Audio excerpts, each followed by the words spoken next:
اے آدم کی اولاد، کیا میں نے تم سے کہہ نہیں دیا تھا کہ شیطان کو نہ پوجنا، وہ تمہارا کھلا دشمن ہے، اور یہ کہ میری ہی عبادت کرنا یہی سیدھا رستہ ہے؟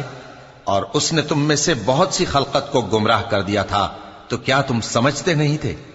یہی وہ جہنم ہے جس کے تمہیں دھمکی دی جاتی تھی، جو تم کفر کرتے رہے ہو اس کے بدلے آج اس میں داخل ہو جاؤ۔ آج ہم ان کے منہوں پر مہر لگا دیں گے، اور جو کچھ یہ کرتے رہے تھے ان کے ہاتھ ہم سے بیان کر دیں گے، اور ان کے پاؤں اس کی گواہی دیں گے۔ اور اگر ہم چاہیں تو ان کی آنکھوں کو مٹا کر اندھا کر دیں، پھر یہ رستے کو دوڑیں تو کہاں سے دیکھ سکیں گے؟ اور اگر ہم چاہیں تو ان کی جگہ پر ان کی صورتیں بدل دیں، پھر وہاں سے وہ نہ آگے جا سکیں اور نہ پیچھے لوٹ سکیں۔ اور جس کو ہم بڑی عمر دیتے ہیں تو اسے تخلیق میں اوندھا دیتے ہیں، یعنی اسے بچپن کی کمزوری والی حالت کی طرف لوٹا